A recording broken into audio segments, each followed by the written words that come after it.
बिहार में अभी पंचायत चुनाव चल रहा है और जो भी प्रत्याशी हैं अलग अलग पंचायतों से दावे कर रहे हैं, चुनाव मैदान में उतर गए हैं।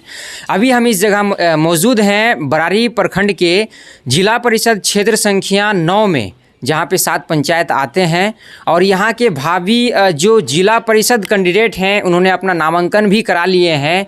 मंसूर आलम जी, उन्हीं से हम जानेंगे कि क्या मुद्दा को लेकर ये चुनाव मैदान में आए हैं।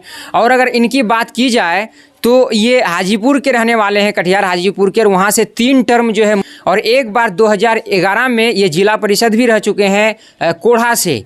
तो अभी 9 नंबर क्षेत्र को सेलेक्ट किए हैं बरारी प्रखंड का। जानेंगे कि किन किन मुद्दों को लेकर वो चुनाव मैदान में है। और हमारे चारों तरफ अब देख सकते हैं समर्थकों की कमी नहीं है, समर्थक बैठे हुए यहाँ पे। अभी मौजूद हम जगदीशपुर पंचायत के तितवारी गांव में और इनके समर्थन में लोग आए हैं।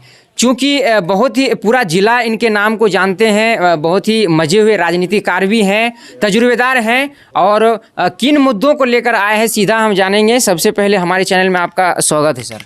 शुक्रिया। पहला सवाल है कि आपने 2011 में कोढ़ा से जिला परिषद रहा है, 9 नंबर क्षेत्र को बरारी का चुनना, क्या वजह है? इसकी वजह यह है कि ये अत्यंत पिछड़ी के लिए ये आरक्षित है। और दूसरा वजह यह है कि हमारे जो प्रेजेंट जिला परिषद है वो तौकीर आलम साहब हैं, जो इस बार चुनाव नहीं लड़ रहे हैं। ये मेरे लिए बहुत ही दुर्भाग्य की बात थी कि तौकीर आलम जैसे नेता हमारे 9 नंबर क्षेत्र के जिला परिषद होते हुए भी वो चुनाव नहीं लड़ रहे हैं। ये खाली होने की वजह से मुझे ऐसा लगा कि हम 2011 में जो कोढ़ा से जिला परिषद थे वो आरक्षित हो गया है महिला के लिए, वहाँ से हम चुनाव नहीं लड़ सकते थे। इस कारण हमको लगा कि ये आरक्षित है ईबीसी के लिए, और कटिहार जिला में चेयरमैन का भी ईबीसी आरक्षित है। तो निश्चित तौर पर हमारे तौकीर साहब यहाँ से चुनाव लड़े और जिला परिषद हुए और चेयरमैन की चुनाव लड़ने के लिए उन्होंने जिद्दोजहद की और 1 वोट के लिए वो पिछड़ गए और कटिहार का चेयरमैन नहीं बन सके। हमने ये ठाना है कि तौकीर साहब का अधूरा सपना जो चेयरमैन बनते बनते नहीं बन सके, मैं उस सपना को पूरा करने के लिए 9 नंबर क्षेत्र को चूज किया है। मैं यहाँ से चुनाव लड़ना चाहता हूँ। किन मुद्दों को लेकर चुनाव लड़ रहे हैं? सीधा मुद्दा क्या है जिन मुद्दों को लेकर? मुद्दा की जहाँ तक बात है तो कटिहार जिला में एक नेतृत्व की दरकार है। एक जिला परिषद के नाते आज हमारे पास में कोई नेतृत्व करने वाला नहीं रहा। एक तौकीर आलम साहब थे जो कटिहार जिला के नेतृत्व कर रहे थे। आज वो चुनाव नहीं लड़ रहे हैं क्योंकि वो उत्तर प्रदेश से चुनाव प्रभारी हो गए हैं कांग्रेस का, इसलिए वो चुनाव नहीं लड़ रहे हैं। तो उनकी कमी को पूरा करने के लिए ही मेरा ये मुद्दा है कि जिला में नेतृत्व करने के लिए एक मजबूत कैंडिडेट की दरकार है। तौकीर आलम के बाद हम ही लोगों का नंबर आता है, इसलिए हम यहाँ से इस क्षेत्र को चयन किया है ताकि हम यहाँ से चुनाव लड़के तौकीर आलम का जो अधूरा सपना है उसको हम पूरा कर सकें। अगर आपने 9 नंबर को सेलेक्ट किया है और जिन भी मुद्दों को लेकर आप लड़ रहे हैं, हम ये जानना चाहते हैं कि 9 नंबर क्षेत्र में जो आप भ्रमण कर रहे हैं और करने वाले आगे लगातार कर रहे हैं, मूल समस्याएं 2-4 जो यहाँ पे दिखाई देता है जिनको आप सुधार करने के लिए कोशिश कर रहे हैं और जीतने के बाद उनको करेंगे। देखिए, मूल समस्या तो हमारे कौम के साथ लगा हुआ है कंटिन्यू। मूल समस्या हम लोगों के साथ इसलिए लगा हुआ है क्योंकि यहाँ विकास की दरकार है। यहाँ हम जो देखे इस घूमने के दरमियान स्वास्थ्य की दरकार है, यहाँ शिक्षा की दरकार है। स्वास्थ्य शिक्षा में इतने पिछड़े हुए हैं हम लोगों का पिछड़ने के वजह से ही हमारे जो लोग हैं ये सारे लोग बिल्कुल स्वास्थ्य से वंचित हो गए हैं। इसलिए हम चाहते हैं कि यहाँ का मूल समस्या सड़कों का है। यहाँ ऐसा जगह भी हमने कल देखा, कठोतिया से हम जा रहे थे, वो क्या गांव का नाम भूल रहे, पारा के जाने के दरमियान मेरी गाड़ी फंस गई। देखे कि यहाँ हमारे मंत्री साहब रहे और मंत्री साहब के बाद जो भी यहाँ के एमएलए बने, हमारे इस क्षेत्र का विकास बिल्कुल जीरो कर दिया। जिस कारण हमको ऐसा महसूस हुआ कि अगर हम जिला परिषद बनेंगे और चेयरमैन बनेंगे तो निश्चित तौर पर यहाँ की जो अधूरा विकास है उसको हम पूरा करेंगे और शिक्षा और स्वास्थ्य को निश्चित तौर पर हम सुधारने की कोशिश करेंगे। हम कार्य क्षेत्र जानना चाहते हैं, जैसे जिला परिषद अगर कोई बन जाता है तो मुख्य रूप से आपके पाले में कौन कौन सा काम पड़ेगा जिससे जनता आश्वस्त हो कि हमारा जिला परिषद बनने के बाद ये हमारे लिए वो काम करेगा? देखिए, जिला परिषद बनने के बाद जो काम होता है वो तो डायरेक्ट चेयरमैन के पास चला जाता है।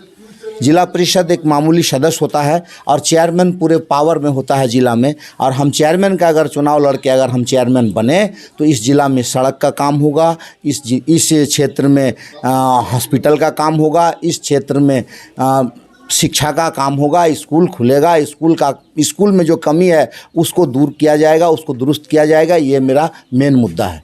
सबसे बड़ी जो बात अभी सामने आया है, चूँकि आप जो मैदान में उतरे हैं, लोगों का एक नेगेटिव रिस्पांस भी है, जहां पॉजिटिव है तो नेगेटिव भी है। यहाँ बाहरी और लोकल का भी मुद्दा छिड़ा हुआ है, इसको आप कैसे मैनेज करेंगे? देखिए, बाहरी और लोकल का जहाँ तक मुद्दा है, इस मुद्दे को अगर हम लोग देखें तो हम लोग 50 साल से इसी बाहरी और अंदर का ही मुद्दा को झेल रहे हैं। तारिक अनवर बाहरी हम लोग 40 साल से झेल रहे हैं। हमारे तौकीर साहब प्राणपुर से चुनाव लड़ते हैं, वहाँ के लिए बाहरी, ये भी हम लोग समस्या को झेल रहे हैं।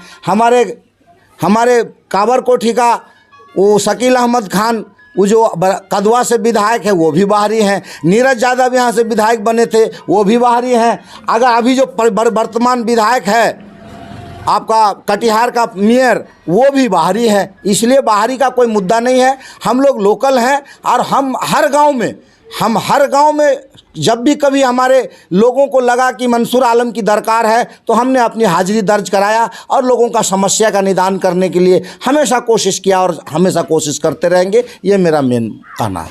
इसी बार आपने चुनाव भी लड़ा है वहाँ से, और इस बार आप कुछ मतों से हार भी गए हैं हाजीपुर की अगर सीट की बात की जाए।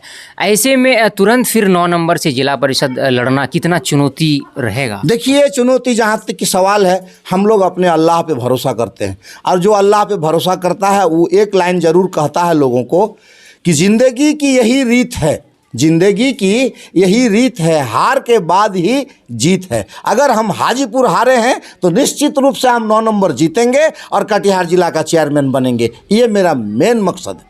कोई संदेश देना चाहते हैं अपने? संदेश की बात जहाँ तक है, मैं अपने तमाम 9 नंबर क्षेत्र के जनता को ये संदेश देना चाहता हूँ कि मंसूर आलम आपका जाना पहचाना उम्मीदवार है। आप इसको बाखूबी जानते हैं। सभी गांव में, सभी इलाके में हमने काम किया है। इस काम के दरमियान अगर कभी भी, आज के बाद मैं ये मैसेज देना चाहता हूँ कि अगर मेरी ज़िंदगी में जितना दिन भी अल्लाह ने हमको हयात दिया, हम जितना दिन जिंदा रहेंगे, इस क्षेत्र के तमाम लोगों का दुख सुख में हम खड़ा रहेंगे। जब कभी भी कोई कहीं से आवाज़ देगा, हम आके इंशाल्लाह खड़ा होकर इन लोगों का मदद में खड़ा रहेंगे।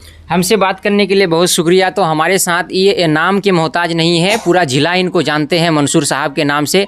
लगभग हर मामले में इनका ये हिस्सेदारी लेते हैं। हालांकि अभी हाजीपुर सीट हारे हैं, लेकिन जिस तरीके से इन्होंने एग्जाम्पल देके कहा कि हार के बाद ही जीत होता है, तो यहाँ से जो भी विरोधी लोग हैं यहाँ पे उनको जवाब शायद मिल गया होगा कि कहीं ना कहीं एक ऐसा कैंडिडेट 9 नंबर क्षेत्र में आ गया है जो कहीं ना कहीं राजनीतिक उथल पुथल मचा सकते हैं। और इस तरह के कैंडिडेट के एक तरीके से दरकार भी शायद 9 नंबर क्षेत्र को पड़ रही थी तौकीर आलम के बाद, जैसा कि इन्होंने बताया कि एक नेतृत्व की कमी यहाँ पे देखी जा रही थी, इसलिए मैदान में उतारे। और रही बात बाहरी और अंदरी का सवाल, तो इन्होंने एग्जाम्पल बखूबी अच्छे विधायकों का एग्जाम्पल देके इन्होंने बताया है। अब देखना बड़ा दिलचस्प होगा कि आने वाले समय में 3 नवंबर को चुनाव में लोग अंतिम फैसला किसके पक्ष में देते हैं। तब तक आप हमारे चैनल से बने रहें।